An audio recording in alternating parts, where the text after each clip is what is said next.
Assalamualaikum warahmatullahi wabarakatuh. Alhamdulillah hari ini kita bisa melanjutkan kembali walaupun dunianya lagi sumuk semua ya. Ya mungkin karena kalau ngomong negara ya sudah mengalami puncaknya. Mungkin di puncak akhir adalah nanti dealnya di tanggal 20 pelantikan jelas pemimpin kita. Kalau hari ini masih dak-dikduk ya, masih ada tantangan dilantik atau tidak. Tapi besok insya Allah UNIM akan dilantik rektor, rektor yang definitif. Jadi kalau kemarin banyak PLT, sekarang besok insya Allah definitif. Begitu juga bangsa kita tanggal 20 akan dilantik presiden yang sah. Tidak ada presiden Jokowi, ada presiden Prabowo, presiden terpilih, itu presiden. Oke. Kalau kita bicara di daerah, provinsi maupun kabupaten, hari ini dia masih proses panas-panasan rek, ya, karena masa kampanye. Nah, jadi dunyone sumuk. Cuacanya juga seperti itu. Oke, kita jalani saja apa yang menjadi kehendaknya. Kita ikuti, kita hari seperti ini tidak hanya kita saja. Kalau hari ini sistemnya lagi error ya, yang bukan kita saja. Apapun yang terjadi, proses tetap harus berjalan, hidup harus tetap berjalan. Oke ya, kita sepakati itu. Oke, dari minggu kemarin kita membahas tentang kaidah sosial sampai membahas tentang antara manusia dan masyarakat. Bahwa masyarakat itu yang terakhir kita sampaikan bahwa ada masyarakat paguyuban, ada masyarakat patembayan, ya. Nanti ada masyarakat yang berkumpul itu karena kepentingan, ada yang berkumpul tidak ada kepentingan tetapi karena keterikatan keluarga dan sebagainya. Terbentuknya sebuah kelompok itu bisa juga karena kekeluargaan, ada karena kesamaan kepentingan, ada juga kesamaan tujuan dan ideologi. Tuh. Nah, kemudian ada kebudayaan warganya, ada masyarakat yang sederhana, ada masyarakat yang maju, ada masyarakat non industri, ada masyarakat industri. Ada kalau sekarang itu ada yang online, ada yang offline, nah seperti itu. Sekarang itu di era sekarang terjadi. Oke, itu pembahasan yang terakhir kita tentang manusia dan masyarakat. Kenapa ini saya sampaikan? Karena kalau kita bicara hukum, pasti kita berbicara tentang gejala-gejala apa saja yang terjadi di dalam masyarakat maupun manusia. Karena hukum itu ada sifatnya hukum privat, ada hukum publik. Mengapa itu saya sampaikan bahwa hukum itu bisa yang mengikat secara pribadi atau privat, ada yang mengikat secara publik. Nah, ke depan nanti akan saya sampaikan bahwa apa sih yang dinamakan hukum privat itu seperti apa, yang publik itu seperti apa. Ada yang resiko atau keterikatan hukum itu ditanggung secara pribadi, ada yang ditanggung secara bersama-sama. Artinya ada yang sifat kolektif dan ada yang sendiri. Oke, kemudian hari ini kita mencoba tentang kaidah norma sosial. Nah, berbicara tentang kaidah atau norma, ini merupakan bentuk penjabaran konkret dari nilai-nilai yang bersifat abstrak yang diserasikan.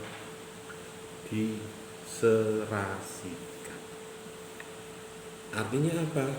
Dari kebiasaan-kebiasaan menjadi sebuah karakter, sebuah aturan, sehingga itu menjadi identitas bagi dia. Misalnya Putri atau Ulfa punya kebiasaan apa? Yang awalnya mungkin bukan apa-apa, tetapi karena itu dilakukan terus dan terus akhirnya menjadi kebiasaan. Ketika itu menjadi kebiasaan akan menjadi sebuah identitas, sebagai sebuah hukum, sebagai kaidah, sebagai norma. Sehingga ketika itu tidak dilakukan maka akan ada terjadi sebuah efek, apa itu positif ataupun negatif. Makanya ketika kita bicara norma, maka itu adalah penjabaran konkret. Apa penjabaran konkret secara nyata. Jadi, nilai-nilai yang kita anggap baik itu menjadi sebuah catatan, sebuah etika. Ya, yang awalnya hanya biasa-biasa saja, akhirnya menjadi sebuah aturan. Sama halnya pertemuan perkelompokan seperti ini mungkin ada guyonan-guyonan yang muncul celetukan. Ya, dalam konteks bahasa ini biasanya bahasa prokem, bahasa yang hanya dipahami di kelompok itu. Prokem itu ada bahasa-bahasa atau tindakan yang itu menjadi hanya dipahami oleh kelompok itu. Misalnya cuma kode, misalnya seperti kode seperti ini, apa sih maksudnya? Naila, apa maksudnya? Loh. Akhirnya dia paham, oh, kok dia tertawa, oh, kok dia senyum, kok dia marah. Nah itu kan berarti ada sebuah bentuk penyelarasan antara sebuah nilai tindakan sehingga itu menjadi sebuah hukum. Ketika Anda menyatakan misalnya Rian, ini simbol apa?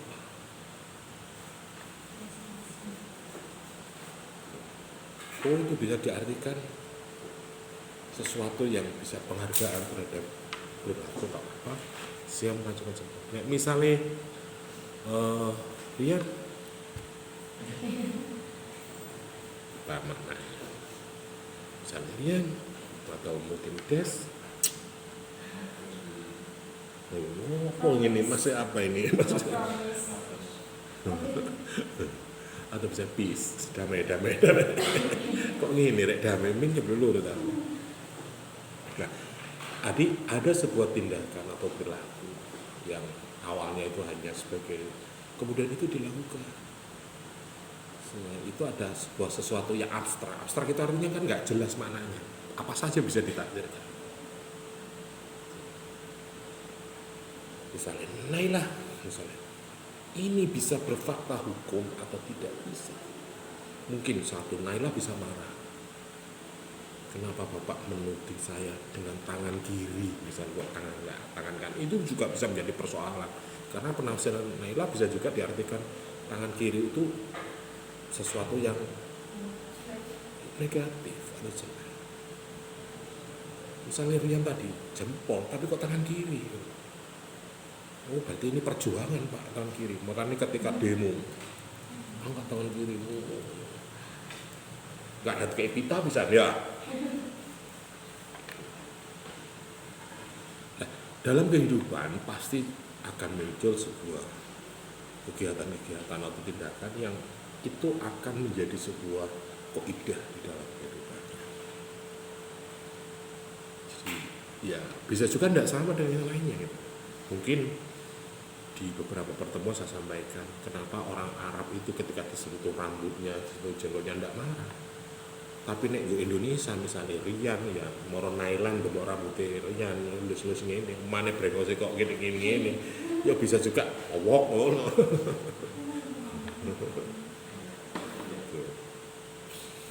Mungkin ada momen-momen tertentu yang sehingga itu menjadi referensi, sehingga itu menjadi sesuatu yang negatif atau positif. Pak, saya menyentuh rambutnya anak yatim itu sama hikajarani itu sejumlah rambutnya Pak. Misalnya ada anak yatim, ya Allah kamu rangkul, kamu lusuh rambutnya. Iku iso ada yang menafsirkan bahwa wah pahalamu seperti hitungan rambut, jumlah rambut yang kamu sentuh. Lo bayang norek ya piro rambut, piro jumlah rambutnya dia. Kalau saya lihat itu mungkin ada 1 juta. Kalau nggak percaya hitung aja nih.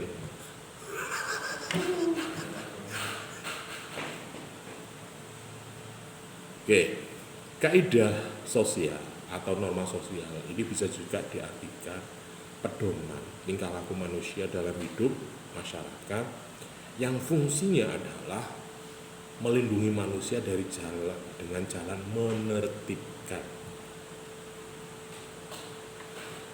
Jadi di dalam masyarakat, dalam hidup, dalam keluarga pasti ada hal-hal sesuatu kejadian sehingga itu dititeni rek apa ya istilahnya sesuatu yang kontinu, sesuatu yang konsisten terjadi, saya itu menjadi tanda, menjadi sebuah apa ya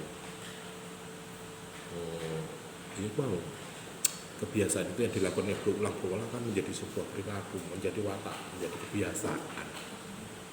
Dalam masyarakat juga seperti itu gitu.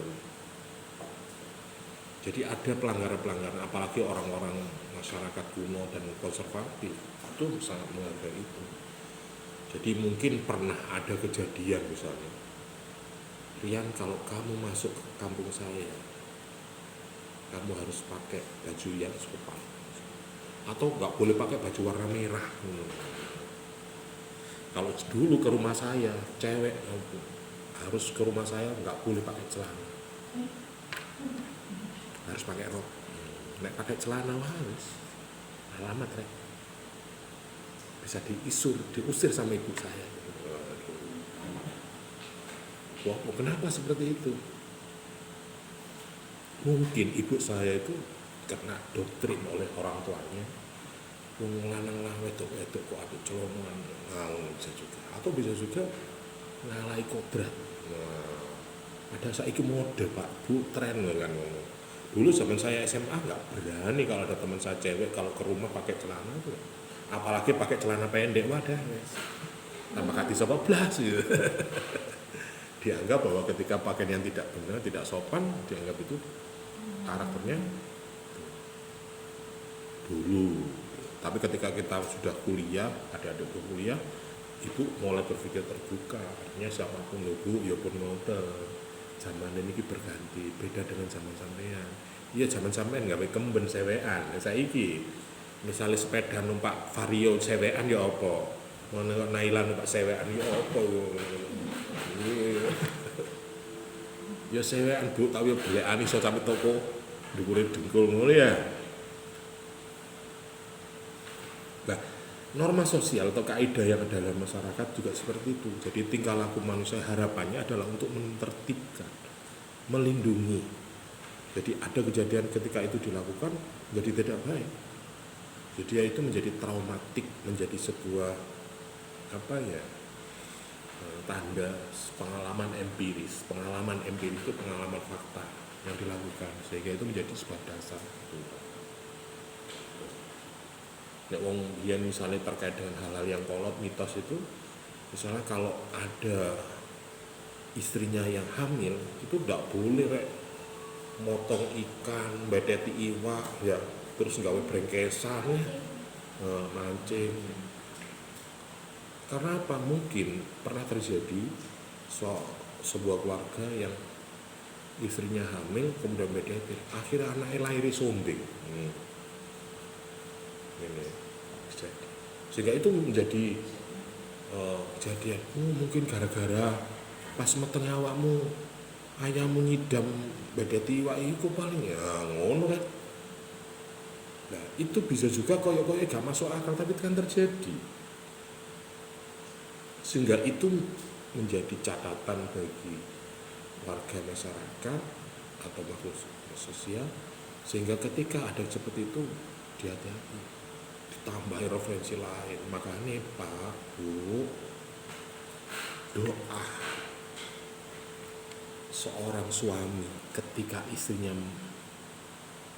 mengandung itu sangat manjur, sangat mujarab. Makanya perilaku suami itu akan turun kepada kandungan. Doa orang tua laki-laki itu mandi niku nek anak iki kurang lahir. Engko nek wis lahir sing mandi ibuke. Itu ada mitos seperti itu, ada keyakinan seperti itu. Jadi nek ditenono meneh bojomu, ya sampeyan aja macam-macam. Iki aku lagi ngandung anakmu ini. Ya sampeyan macam-macam. Wah, iki anak sampeyan niru. Kok nek sampeyan anak sampeyan ngilere ya apa ya. Makanya nek aku njaluk apa turun nyidam. Ya apa ngono iku. Itu menjadi hukum di masyarakat. Dan banyak orang yang meyakini tidak berani melakukan apapun. Makanya diharapkan ketika istrinya mengandung, maka suaminya juga harus tirakat.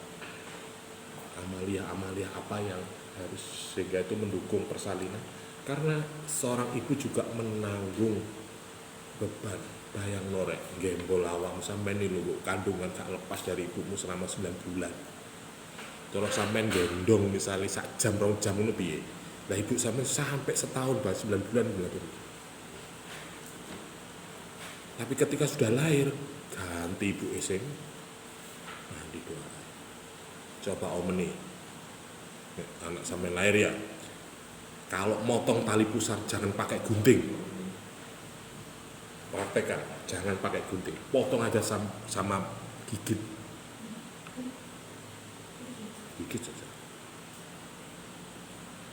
Itu adalah, itu mitosnya adalah, bukan mitosnya, yang terjadi adalah ketika anaknya udah besar, sandablek ya anak itu. Ketika ibu nih, misalnya, Rian, gurung sampai Rian kesini enggak? Rian, wes delosor kayak ngesot morona ibu. Itu ada mitos seperti itu. Itu nek ngomong goib, ngomong mistis ya. Nek dipotong mek gunting yang ngono malah dadine Rian. Tolak dhisik. Tapi nek sampean motonge tali pusare ambek gigi. Cek diwasno tok wis umane ngomong wis langsung. Umane Rian kamu kesini wis iso gulung-gulung arek.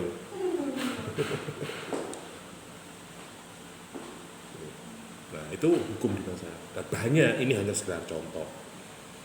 Nah, kalau ini kaitannya di masyarakat, ya tidak hanya seperti itu, banyak.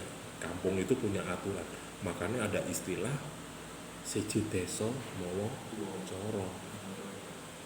Ya, setiap desa punya aturan masing-masing. Bisa juga aturan itu di Mojosari sama di Trawulan atau di enggak sama. Lho kok genku lo gak apa-apa ngono iku. Genku gak kena. Enggak bisa. Atau bisa juga di dalam keluarga. Ya aku nek keluargamu gak apa-apa nek keluargaku gak iso. Ya bapakku ngene wong iku wolot ya. Ya nek bapak sampean demokratis ngono ya. Oke. Jadi adanya aturan itu kalau di dalam kajian atau teori kaidah sosial itu sebagai hal untuk melindungi, tujuannya apa? Garis perjuangan biar tertib, disiplin dan sebagainya. Kemudian ada kaidah sosial itu bersifat menggambarkan, deskriptif, menganjurkan atau perspektif, atau juga bisa juga mengharuskan. Contoh, siapa yang mencuri akan dihukum. Nah, itu bahasanya apa? Larangan. Nek hukumnya molimo itu kan wis pasti ya, sama apapun di negara manapun saya kira itu sudah tidak boleh dilakukan. Jadi isi daripada kaidah sosial itu ada yang menggambarkan, menceritakan, meyakinkan, dan juga menganjurkan, himbauan. Domain hukum Islam itu kan ono wajib, ono sunnah, ono haram, ya, ono makruh, ono sing sunnah muakkad, ya, fardu ain, fardu kifayah, apa? Itu kan punya makna berbeda-beda. Terkadang hukum makruh saja di zaman yang berbeda itu maknanya berbeda. Ada sebuah kelompok di zaman itu ngomong hukum makruh ngalah-ngalah hukum wajib dan haram kayak lebih tinggi. Nek saiki makruh Pak hukumnya. Tapi kalau makruh itu kalau ditinggalkan itu dapat pahala, dikerjakan tidak ada masalah. Contohnya apa? Merokok. Makruh gitu. Wis aja kok oleh hukumnya haram, kakene iku pangeran ngatur lin gelut kon. Orang yang sulit dikendalikan itu adalah terkait dengan orang yang merokok, membangun kesadaran, membangun kesetiaan. Itu wis niku kudu tumbuh dengan sendirinya. Mas Rian jangan merokok dong. Ngomong sampai gopel ancaman wis putus, gak ngurus. Lebih baik putus daripada tambahan akhirnya. Tapi kalau muncul dengan sendirinya, Rian mari rokok lah, megap, sampun wis kang rokok wis baru. Nah, itu kaidah. Nah, kaidah di dalam masyarakat dalam hidup masyarakat ada kalanya kepentingan manusia itu sama, ada yang berbeda, ada bahkan bertentangan. Jadi kaidah itu tidak semua kaidah itu disepakati. Ono sing gak terima, ono sing nerima, ono sing gak kan blas. Itu wajar di dalam kehidupan masyarakat. Makanya di dalam ini sebelum kita mengarahkan negara, kita bicara tentang individu, masyarakat, dan manusia. Jadi masyarakat itu hukum undang-undang itu bisa diterima. Ono sing ketika dikatakan tidak, langsung tidak deh. Ono sing dinyang, kok desi dinyang? Apa? Nek ulfa, wis langsung mencucu, menang ya, kok kati lakoni yo nek. Jadi dalam masyarakat itu ada kalanya kepentingannya sama. Nek kepentingannya potong mungkin dia mendukung. Makanya dalam ilmu politik itu tidak ada kepentingan yang abadi, tidak ada perlawanan yang abadi, tidak ada kawan sejati, tidak ada musuh sejati. Yang ada adalah kepentingan. Ketika kepentingan itu sama, ya koncoan rek. Ketika kepentingannya berbeda, ya bisa juga konfrontasi. Begitu juga nanti ke depan ini kalau dijelaskan sampai ke atas, namanya kebijakan itu ya ada yang bisa menerima, ada yang tidak, itu pasti. Dengan demikian ketertiban keamanan atau norma itu patokannya atau ugerannya untuk menentukan baik buruk, sopan, tidak sopan, salah atau sikap perilaku manusia di dalam masyarakat. Ada yang mengatakan wah iki sopan, iki gak sopan. Itu akhirnya ada parameter gimana. Ono kalane wong angop iku ditutupi ngono. Ono sing gak. Tangan-tanganku dhewe ngono. Ono sing tertawa rek.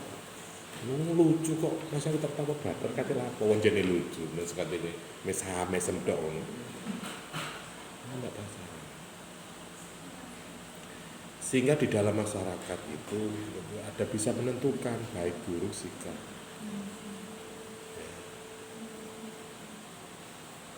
Jadi ada hukum-hukum yang sifatnya asusila, ada yang hukum agama, ada hukum adat,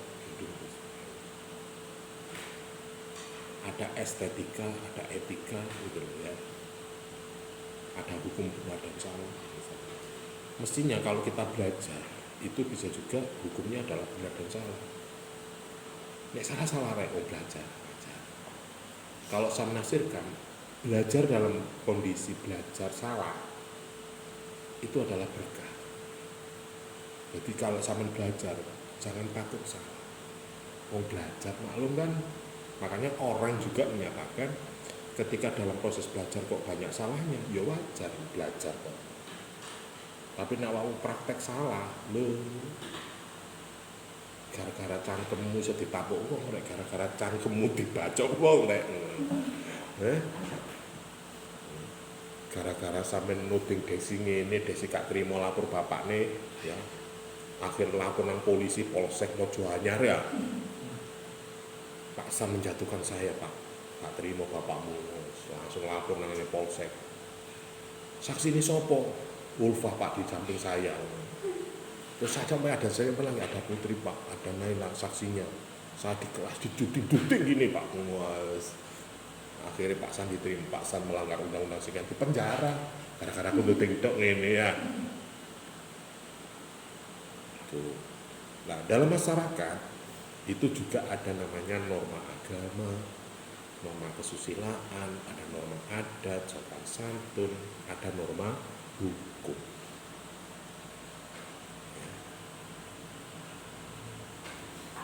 Terserah Anda mau mendahulukan hukum yang mana.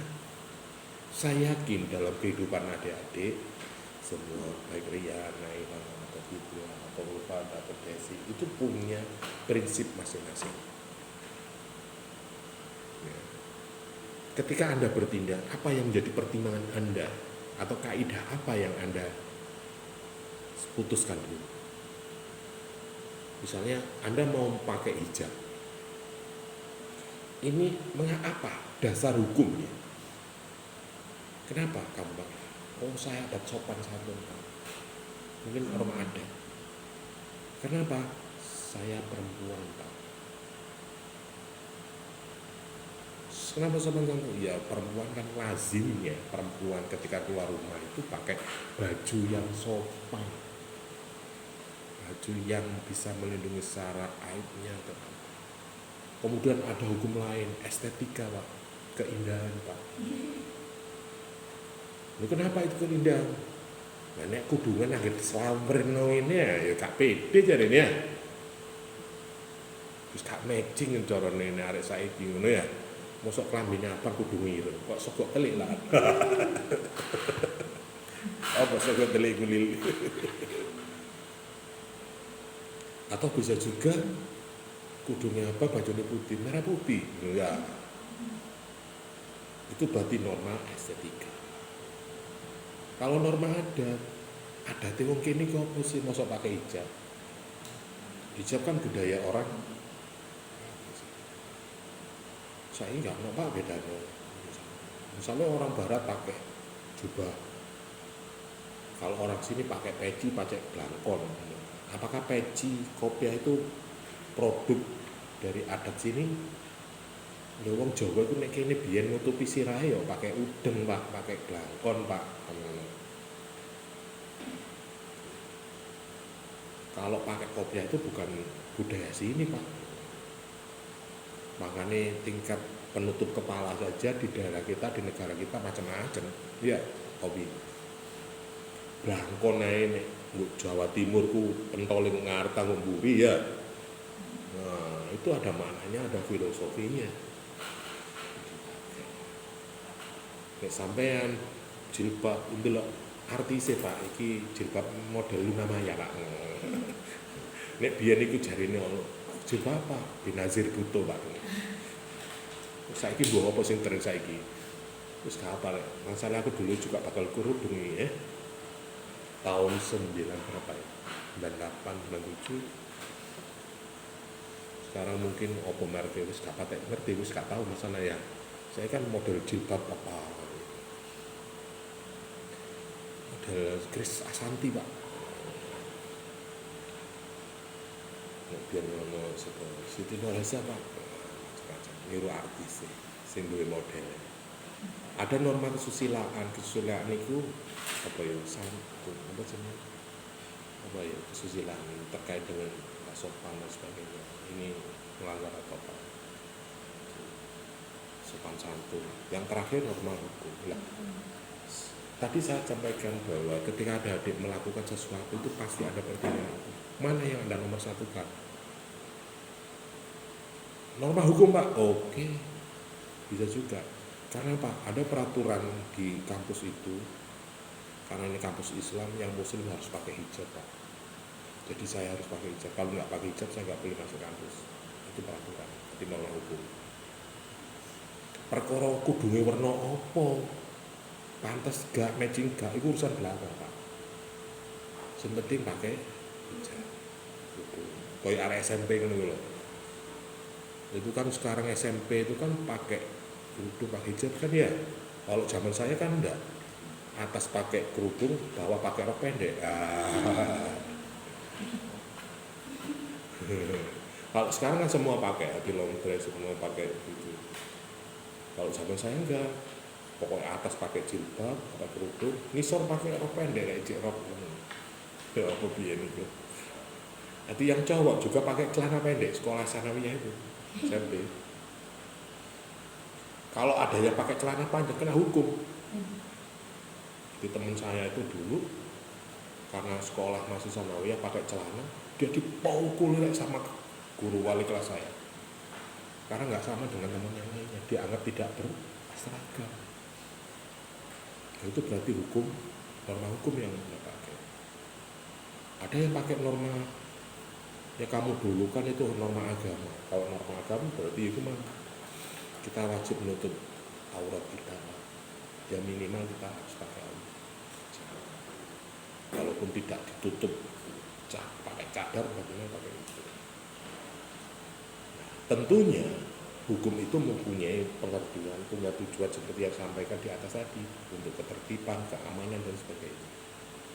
Makanya saya yakin adik-adik punya prinsip masing-masing. Pasti ada hal-hal yang melandasi adik-adik itu bertindak atau bersikap. Misalnya, ada juga yang ada sopan santun atau susila. Gak pantes Pak, masa aku jilbaban kok pakai kaos top.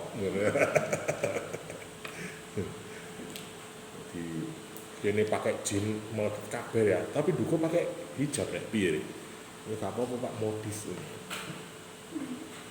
Ya ono sing ngono rek. Lah, pengertiannya di sini norma agama, norma susilaan, norma adat, sopan santun yang belum cukup semua hal perlu dalam masyarakat seperti tertib berlalu lintas, membuat perbuatan mencurigai, tersangka oleh polisi kurang pantas, sanksinya membuat jika pelaku kejahatan maka setelah bernegara perlu ada norma hukum yang tegak. Jadi adanya hukum formal itu bukan berarti melemahkan hukum adat, bukan melemahkan hukum sopan santun, bukan melemahkan hukum agama, tetapi menguatkan hukum. Misalnya yang sering saya contohkan hukum pernikahan misalnya. Nek sampean muslim, ya hukum nikah siri itu kan wis kuat rek, nikah agama. Ya, misalnya Naila diparani Rian, kita dijaluk nang bapak Naila. Nah, kalau terima pada dondo ngecek kuliah kok, gitu, kalau dosa, kalau niki remen lah, kalau kadang lali ya, mau nyekel tangan nih kan, gitu, tenang salbu ngoten niku. Lah terus sekarang mau pendok, pilih, kini sakit resmi akan mawon bu. Yo apa carane? Yo nikah siri mawon karena kita masih kuliah. Sah. Mustahil ngono. Jadi ya satu seperti itu. Akhirnya terjadi. Akhirnya sama Naila terjadi nikah sih. Temanmu nggak tahu nggak ngurus. Jadi misalnya, iku lo, iya mbak Naila kok pegangan tangan gonjang banget. Sing rarek loro iki karena dan diketahui oleh orang tua karena jadi nikah sirinya. Arti syarat rukun nikah sudah dilakukan, tapi belum dicatatkan ke negara. Artinya nikahnya secara agama sudah sah. Ya. Terus kenapa Pak di negara ini kok harus ada nikah catatan sipil atau nikah KUA menurut pemerintah? Ya, biar ada perlindungan hukum secara formal. Nah kalau nikah secara agama berarti kekuatan agama, keimanan seseorang itulah yang menjadi ngono kalane wah nek sampean misalnya Naila Rian mau sampean niku lak wis dadi bojoku sih. Nek aku adik goncengan milian nih, gak trimo Rian mau teko apa cepet wah. Ngewecak ini. Langsung nang puskesmas Naila, visum seset lapor polisi. Nang kawang, sepokong, gak iso melindungi. Rian, lo ini suami saya Pak, istri saya. Mana bukti? Tidak ada. Makanya dalam hukum agama, ketika nikah itu sudah terjadi, nikah siri terjadi, bahasa talak itu kan kejam sekali. Sampeyan nek gak nek ditoto mulya nang bapak sampean, lho wis pedhot to. Dadi sing mang oleh ndemok pipine, saiki wis haram lho ngono. Sing mang iku ndemok iku oleh ganjaran. Sing kedua ndemok karo-karo ngono, kala muncul haram, Mbak. Agama saja wis tegas. Tapi berhubung imane wong-wong iku naik turun ya. Ketika lapor polisi ngono balik maneh. Sepurane dhek awingi khilaf balik maneh. Ya apa jare. Ya batal rek, ya haram rek. Akhirnya ya perlu. Akhirnya ketika terjadi kekerasan di dalam rumah tangga ada pasal hukum yang selain membatalkan pernikahannya juga kena sanksi pidana maupun administratif. Tapi nek siri Suwe, wah sampeyan niku wis naluk siji, sampeyan dosa Mas. Sampeyan wadule nang sapa? Kan lapore nang Mudin tok. Ya. Dosa sampeyan. Ya lah menedhe nek matek. Ngono ya apa? Jawab saya. Dosa sampeyan. Dibaba wis tak lakoni yen dosa. Mau dosa neraka paling menene wis matek ngono. Alah, ya sih. Karena nikah itu harus dikuatkan dengan hukum yang lainnya. Hukum adatnya apa? Ya nek wis nikah undang tanggamu, dodono. Ada istilah walimatul urs, walimatul pernikahan. Itu adalah tujuan melegitimasi bahwa hubungan Anda wis ngerti nek Naila iku wis pasangannya. Jadi nek mulai diterno bocengan nginep hukum wis gak masalah. Jadi iku bojone kok apa-apa. Jadi aja kuliah, malah mungkin dirame-rame ini meneh nek mari wisuda. Tutup buku buka terop, bahasa ngono masalahnya. Nah, berhubung semester 7 rame gelut akhirnya pecah rek. Wah, wis ora. Makanya dalam kajian, dalam masyarakat hukum ada hukum adat, ada hukum agama, ada hukum formal. Seperti itu. Yang terakhir itu ada hukum formal. Kenapa? Bedanya apa? Bukankah di agama itu nggak ada sanksinya? Ada. Sakjane luwih kecil. Cuma tergantung pada keimanan kita. Sama halnya ketika sampean gak sholat. Lo, aku masih gak sholat duhur yo gak matek. Enggak. Mau aku gak sholat duhur lo gak semaput, enggak. Misalnya, lo aku gak poso ya lo riyo lo ya apa ngono. Tapi bagi mereka-mereka yang beriman, lho riyo iki nggenku rek wong pun gak elok tirakat gak poso ya. Ya elok tapi kan beda rasanya. Nah, dalam kehidupan masyarakat ini harus diperkuat dengan hukum Islam, ada hukum agama dan terakhir adalah hukum formal. Nah, kalau kita bicara hukum formal nanti ada penjelasannya. Hukum formal itu cirinya ada yang membuat ada sanksi secara nyata. Nek hukum agama paling dosa ngono tok ya. Sampeyan gak sholat dosa. Sampeyan berani pada orang tua durhaka kon. Tapi nek hukum formal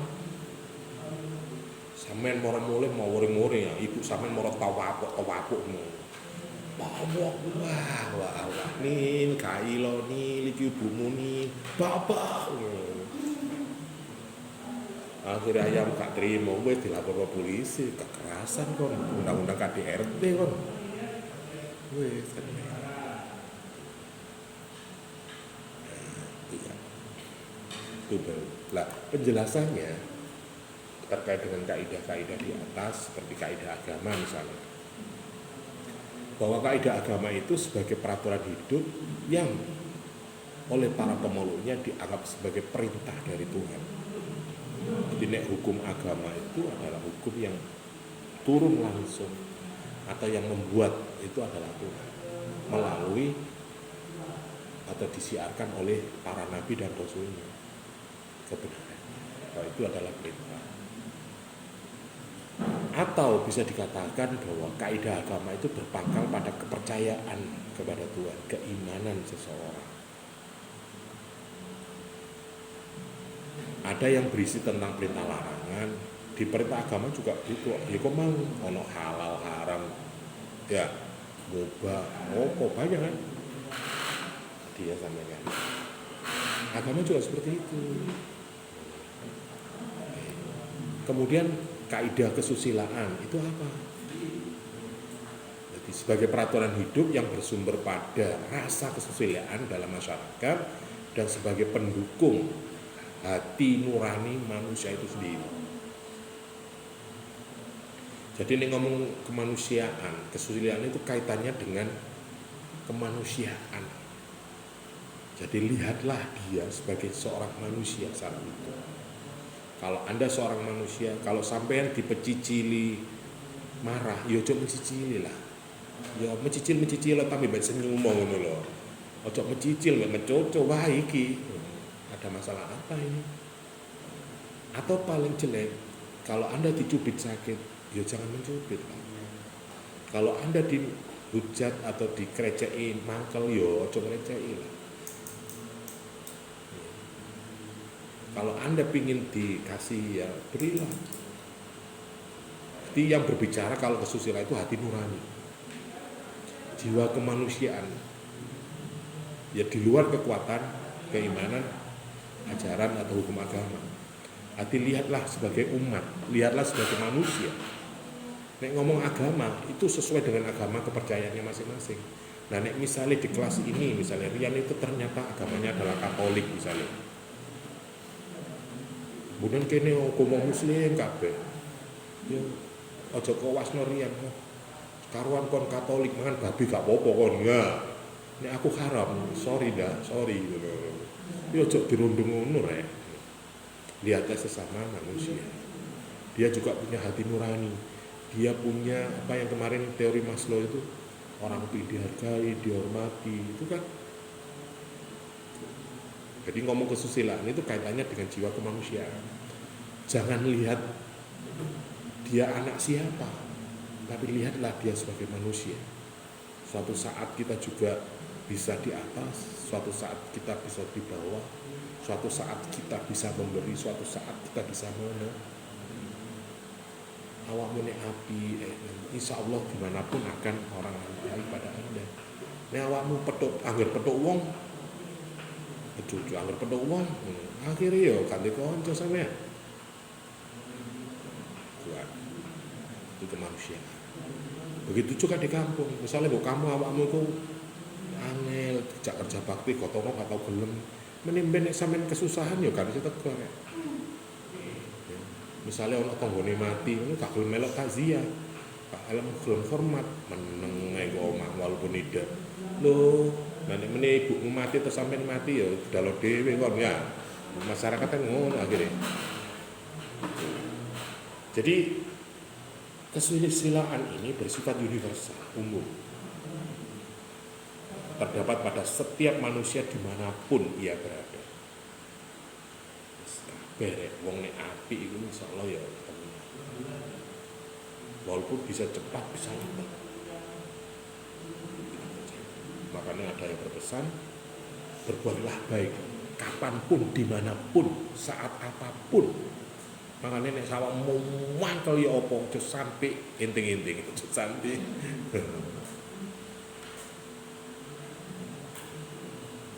Nah, kaidah ini termasuk kaidah yang paling tua, asli dari jiwa manusia, serta di dalam diri sanubari manusia itu sendiri sebagai makhluk yang bermoral. Makanya kalau kita sebelum ada agama di negara kita itu ada keyakinan, ada animisme, dinamisme, ada kekuatan di luar kekuatan manusia. Saat guru ngerti apa-apa, rasa manusia, keinderaan kita, panca indera kita inilah yang menjadi sumber dari kesusilaan. Jadi bisa dikatakan bahwa kaidah kesusilaan itu kaidah aturan yang paling mendasar karena itu jiwa manusia. Sebelum Anda mengenal halal haram, benar salah dan sebagainya, mungkin kemanusiaan. Misalnya Anda melihat anak kecil mau nangis, mungkin ibu lali bu, kelalen bu, ya apa, maksud sampe jarno ae, mentolo sampean. Walaupun mungkin iku anake sapa anake gak ngerti, sepenting ditolong dulu. Perkara iku anake musuhe, anake mantane gak ngurus, urusan dulu lah. Kemanusiaan kita ya. Jadi terkadang orang itu menolong itu bukan karena agama, bukan karena saudara kepentingan, tapi karena hati nuraninya yang terpanggil secara. Nah, itu hukum yang ada di kesusilaan. Oke, kemudian ada hukum kesopanan. Ini peraturan hidup yang bersumber pada kepatutan, kebiasaan, kesopanan di dalam masyarakat. Ini timbul karena diadakan oleh masyarakat dan dimaksudkan untuk mengatur pergaulan, sehingga setiap anggota masyarakat saling menghormati. Misalnya, Anda memanggil orang yang lebih tua. Masa kok panggil jenenge? Ya kemarin kan sudah saya contohkan. Panggil Rian itu kan Rian. Baru Dek Rian. Lah ya apa? Omane Mas Rian. Nah, itu namanya kesopanan. Jadi bertemu siapapun, kalau dia lebih tua, kalau perempuan ya dipanggil Mbak, Nih, itu mungkin dia akan merasa dihargai. Jiwa hati nurani akan terketuk. Buktinya apa ya umang lho rek? Coba panggil Rian dengan Dek Rian. Rian lak mau njep piping jengkerut ngono. Aku cowi ntar rek. Katanya jawab, "Nggih Mbak," ngono mosoan. Ya paling ya malah salah tingkah sing ya apa? Ada apa dengan diri saya? Atau bisa juga awakmu katanya dibegal. Wah, nailan Pak Perang Jatim. Ono preman. Maro kok sapa dhisik? Tak jane kan ngicik-ngicik katanya nyopet ya. Monggo Pak D, mriki kursine tasih wonten jajar kula. Ya apa? Katanya nyopet ya wurung. Ya nek gak ponak aku temenan iki ngono. Atau mungkin ketika Anda sampai dicegat karo begal. Begale kok sapa dhisik? Assalamualaikum Pak D. Gonku wis gak ponak aku iki. Wurung rek. Makanya sampean misalnya ini pengalaman. Pernah keponakan adik saya itu magang di Batu. Pasar Pandaan. Bukan rame rek, pulangnya kan malam-malam jam 9 malam. Pokoknya kamu jaga etika, jaga sopan santun. Jadi liwat arek jagongan yang lagi nongkrong, mungkin malam ya. Terus pokoknya nek naluri ngono kuwi wis gak warna ayu elek, mana arek ayu ya. Cantik misal menarik misalnya. Sapa dulu. Sebelum Anda disapa, sebelum dia menyapa dulu, sapa dulu. Assalamualaikum Mas, monggo. Wes kate nggodha wurung. Ayo kudu narek tak bacok tambahan. Iku pacarku langsung. Tapi nek sampean moro slutur moro mundul busuk. Wah wis tambah. Suwit-suwit ning kari gak ngocek nang ngono. Tapi nek sampean sapa dhisik, monggo Mas. Monggo. Kok celuk cak dhisik atau monggo Pak D. Wis tambah sampe nono apa-apa lho aja iku arek desa liwat kene arek magang ndek ngono lho. Tambah dilindungi men. Itu hukum sopan. Kalau Anda sopan saya yakin itu akan orang juga akan, walaupun sekarang banyak digunakan para modus untuk ketokane sopan tiba kate ndolek utangan. Ala Mbak Ufa pulsaku lo dorong teng kan. Kadang orang kadang sopan tapi tambah modus rek ngono. Anda harus peka. Tapi paling tidak ketika Anda sopan pada orang juga akan sopan pada kalian. Mau sampe sampean monggo Mas, dancuk ngono mau gak ono. Paling dhewe mulet-mulet ngono ya. Nek koyo iku mang lho. Sampean baru ketemu atau sudah kenal. Oh nggih Dik Rian. Wes Rian kate jawab ya apa kate wah duwe tua toko derek. Beda. Jadi kaidah kesopanan ini menjadi mengatur kalian saling mengatur. Jadi menjadi hukum kebiasaan. Seperti halnya ya sekali lagi saya contohkan, saya tidak mencontohkan orang lain. Contohkan yang saya tahu.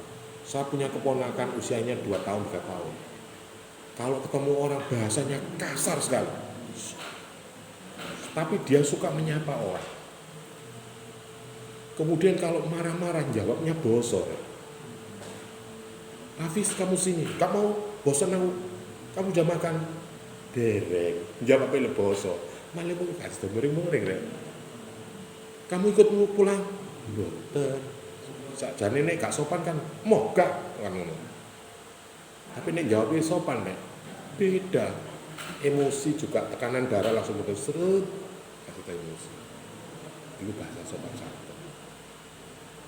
Saya yakin ketika ada adik sopan itu mantul. Nah ini hukum yang terjadi di masyarakat bisa juga muncul seperti itu, terjadi seperti itu. Walaupun sekarang wong sopan, kadang ya tiga modus. Misalnya sampai sales, Naila sales kosmetik misalnya, bawa produk, mesti aja tekone assalamualaikum bu, saya pulau Naila bu, saking Mojosari, badhe jualannya kan bu, pulau kalis kuliah nyambi saden itu, ngersakaken kosmetik itu monggo dicobi mawon mboten napa-napa. Lah, wis sopan ngene wis. Padahal lima produk embuh iku produk kualitas buka ya garuh. Wis penting aku dodolan kowe. Sopan rek. Oke. Kemudian ada norma hukum. Ini yang terakhir yang saya. Jadi kalau norma hukum itu peraturan hidup yang disengaja dibuat atau tumbuh dari pergaulan hidup yang selanjutnya dipositifkan, ditetapkan, diundangkan secara resmi oleh pejabat yang baru. Jadi nek itu menjadi sebuah kebiasaan, aturan, sopan akhirnya dipertegas. Sampai nek gak sopan nggo kampung iki wah. Biasanya kan ada ya. Misalnya di kampung, lihat sepeda motoran. Kaitan hati-hati ya, jaga kesopanan di gang misalnya. Dikek tulisan juga nek dikek undang-undangan. Sesuai jengkel. Senggel bacok ya. Ya apa nek wis ngono iku. Ayo, ati kon liwat kene banter nyerempet anakku atau nyerempet tonggoku bacok ono atau kerumbu wong kampung gang iku. Kan akhirnya menjadi undang-undang. Dulu kan banyak ya, atau hati-hati masuk kampung kan ada tulisan hati-hati banyak anak, hati-hati jangannya. Itu bisa juga menjadikan.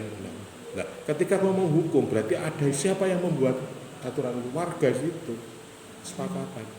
Atau mungkin sekarang sudah tidak ada, tapi sekarang adanya adalah pengamen gratis. Nah, muncul nggak kamu sampean? Atau ada tulisan mohon maaf pengamen, pengemis, sampai pemulung sampah dilarang masuk atau bahkan itu resmi dibuatkan stikernya oleh desa, ditempelkan di depan rumahnya masing-masing.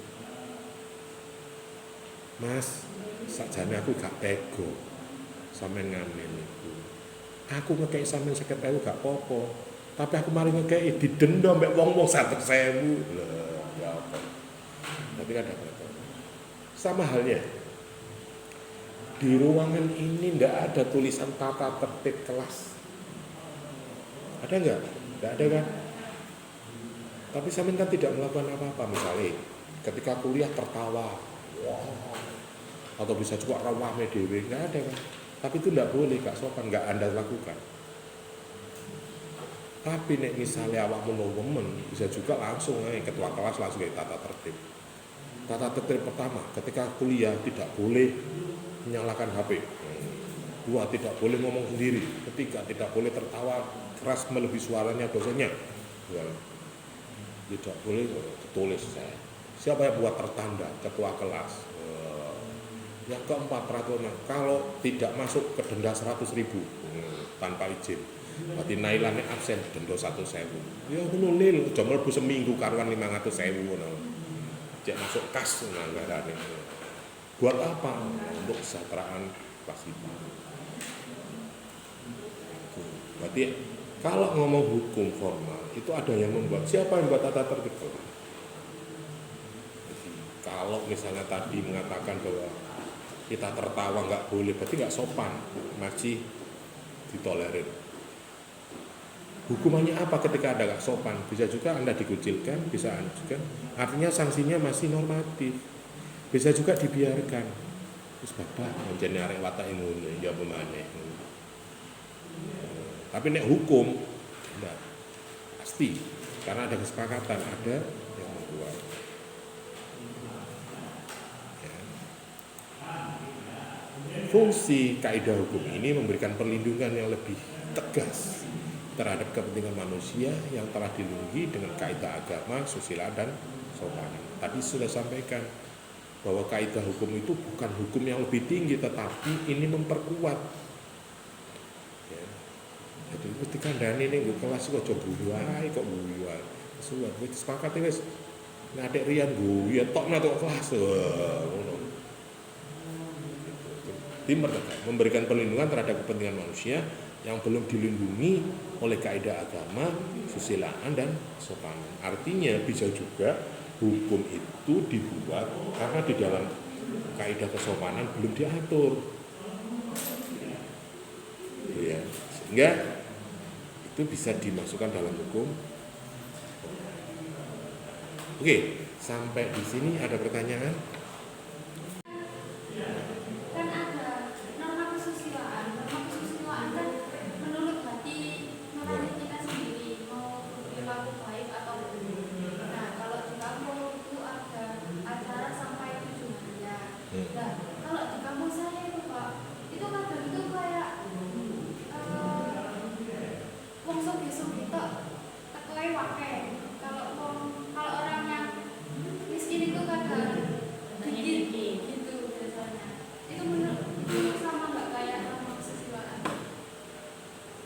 Bisa juga. Artinya apa ya, penghargaan terhadap orang yang hadir atau motivasi mereka aktif itu karena kepentingan yang lain. Berarti hukum itu masih lemah. Artinya nek diundang wong sugih akas. Kenapa? Mungkin ketika yang hadir, yang membuat hajatan atau yang menjadi mengundang itu suguhannya akhirnya mungkin berkate luwe, atau bisa juga ada yang berpikir bahwa ada sebuah kelompok yang nggak sepakat dengan kegiatan itu. Masa nih wong wis kesusahan kok tambah di kok ngelompokno wong, terus kok nek ngelompokno wong mesti kon mentola. Ya, ulfa itu diparani nailah terus kok kono kok jarno sampai 2 jam gak kok kei ngombe. Melditik ulpa ngono lah akhirnya kan ngono ya kan. Itu kan hukum susilaan, hukum adat yang di situ. Ya, ada sebagai kelompok-kelompok keyakinan di dalam masyarakat memang ada yang terjadi seperti itu. Dan itu mungkin karena karena zaman sekarang itu kapitalisme. Orang paham itu karena berpikir orientasinya pada materi. Jadi nek awakmu kondangan nang wong sugih iku berkate macam-macam ya. Nek berkate nang wong melarat ku paling wak ndek, wak tempe, wak tahu atau paling tak ngombene ku klep. Ngombene sprit ana kopine barang, rokok Surya. Itu hukum ada. Ya, itu mungkin sering terjadi. Makanya di dalam masyarakat itu ada yang sepakat, ada yang tidak. Ada hal-hal yang seperti itu disepakati menjadi hukum gitu loh. Ada kalanya di dalam masyarakat itu lah wong iki lho gak tau teko. Nono wong mati lho gak tau elok ngaji sampai 7 hari. Ya meneh nek wayahe ibuke mati atau keluargane mati sing teko ya arang-arang. Paling keluargane, tangga-tanggane jarang.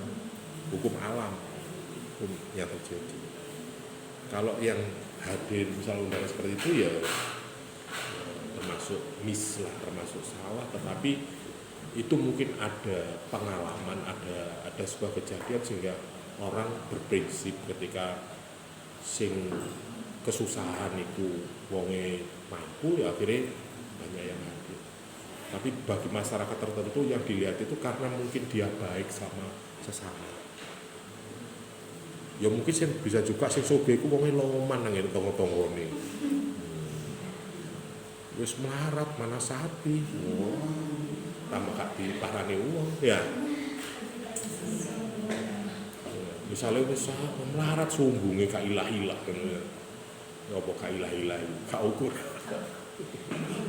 Nah nek wong iku wonge wis sugih, loman, apian, entengan ya bawana yang hadir ya. Atau bisa juga kelompok masyarakat di situ memang paten bahaya. Jadi masyarakat itu sibuk kabeh. Kerja nang pabrik kabeh sehingga sing teko sing pengangguran tok, sing angguran tok sing teko. Ya masyarakat memang bebas untuk melakukan hukum apapun. Bisa juga mungkin di lingkunganmu ada kejadian-kejadian atau pengalaman yang sing itu dititeni gitu loh. Atau bisa juga masyarakat gitu saking ngapike sakno rek nek sing teko akeh tambah gopo kabeh. Gawekno ngombe akeh, gitu jajan akeh, engko nek tak keduman ya dadi omongan. Engko nggone ngupet misale beberno gelaran gak cukup, sakno tambah ngerepoti, tambah membebani pada. Ada loh yang berpikir seperti itu. Saya pernah diskusi itu di kampung saya di sana Dawar itu. Dia sugih, dia mampu. Dia nggak pernah ngundang wong jamaah maupun nang omahe.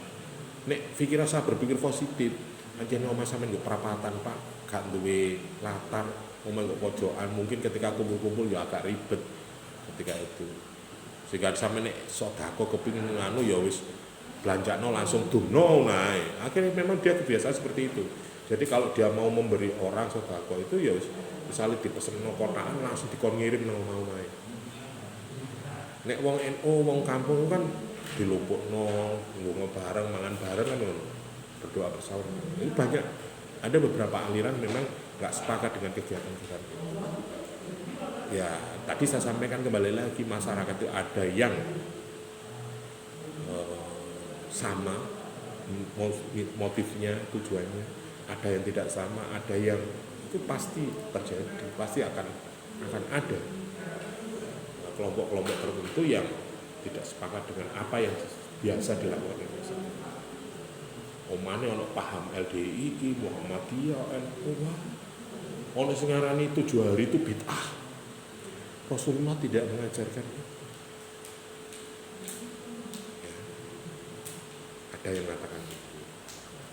Ada yang mengatakan bahwa loh, iya Rasulullah memang tidak mengajarkan itu, tetapi apakah salah seorang anak mendoakan orang tuanya, apalagi didoakan bersama-sama sama orang tetangganya dan kakak kampung, itu sebagai wujud birrul walidain, sebagai bentuk tawaduk terhadap saking yo apa carane sekiranya doa itu lebih afdol, lebih nek doa aku sing ndonga ijen kurang lebih nek aku ndonga bareng wong akeh yo gak tak kongkon tok yo tak kei berkat untuk tawaduk birrul walidain kepada orang tuanya atau mungkin bapak keluarga. Nah itu macam-macam memang hukum. Makanya kadang siji desa mawa cara ada yang kalau di kampung saya sini gak perkara sugih marah ya emang hukume nek sampean gelak teko ya insyaallah banyak yang hadir karena ditakut-takuti sampean nek gak teko nancene longgar gak teko menene mati kate budal dhewe ya sampean akhirnya wedi akhirnya nek encene dia mampu hadir atau gak ada kesibukan gak ada uzur gak ada dia pasti hadir karena takut ketika nanti kita ndak hadir, nggak pernah hadir, nenek mati katanya budal dewi ya sampai. Ada yang seperti itu. Akhirnya waktu ada yang seperti itu. Nah ini hukum-hukum yang diciptakan bisa aja dimanfaatkan seperti itu. Yo nek kadang makanya zaman saiki itu kan zaman ekonomi ya. Jadi orang itu lebih dihargai, dihormati ketika kemampuan ekonominya baik. Mau saiki milih bupati sing keh duwike, sing milih lurah sing keh duwike ya. Sampai milih jodoh, milih pasangan iku sing keh duwike kok malah ngono. Ya piye apa iku. Nah, karena zaman ini saiki zaman kapitalis, zaman ekonomi. Saya zaman biyen yang dihormati itu orang yang berilmu. Wong sing pinter, sing alim itu semakin dia dihormati, semakin disegani. Itu yang bahkan ketika memilih pemimpin, milih kepala desa, lurah, ya sing pinter, sing alim, Ndolek bojo yo ngono, ndolek sing pinter sing alim. Perkara donya meneh urusan mburi ndolek. Saiki nek kadang wis pokoke ya jamane. Itu tergantung pada keyakinan kita untuk melaksanakannya. Jadi ketika ngomong hukum susilaan, hukum adat, ya, bisa juga itu terjadi. Perkara benar dan tidak, walau alam mereka fakta ini. Kalau Anda melihat dari sudut pandang itu ya secara kemanusiaan, ya mestinya ya sejauh ya. Mereka juga sama di hadapan manusia, sama di hadapan Tuhan. Yang bedakan adalah keimanan agama. Tapi ini ngomong hukum masyarakat bisa juga karena kebiasaannya di masyarakat seperti apa. Itu biasanya yang umum terjadi seperti itu. Kalau hal-hal seperti itu ya bisa juga wajar. Ya mungkin karena masyarakat itu sangat minus sekali ya. Jadi banyak orang yang kekurangan daripada orang yang nek sing lingkungannya wong jajar ya. Tapi tidak ada kesenjangan yang nyata. Ono kan kampung itu kesenjangannya nyata. Kalau dalam teori barat, pemilik modal itu akan kembali lagi kepada pemilik. Arti harta yang berputar ke apapun itu akan kembali ke pemilik modal lagi. Sehingga misalnya ke kampung, wong sowo ge, duwe sawah, duwe topo, duwe opo ae duwe ya. Akhire guruwe wong kono, gak kok blonjone nang tokone dheweke, balik nang kono. Oleh opah teko kerjaan iki balik nang kene maneh. Seperti akan kembali kepada pemilik modal. Itu hukum alam, hukum. Nah, setiap daerah saya yakin juga nggak sama seperti itu. Kalau ada terjadi seperti itu ya, kalau menurut Anda tidak benar ya bisa juga Anda luruskan dengan cara apa? Bisa juga dengan perilaku Anda tunjukkan dulu. Ayolah, wong bagaimana kalau biar tidak terjadi kesenjangan seperti yang Anda sampaikan? Kita adakan iuran aja. Jadi kalau ada orang meninggal, setiap warga mengeluarkan iuran 5.000. Jadi untuk pengajian pertama ditanggung oleh RT 1 konsumsi. Hari kedua RT 2 sampai 7 hari sampai RT 7. Wes, masih sing soge ya ngono. Sing melarat ya padha gitu. Sekarang kan ada seperti itu ya.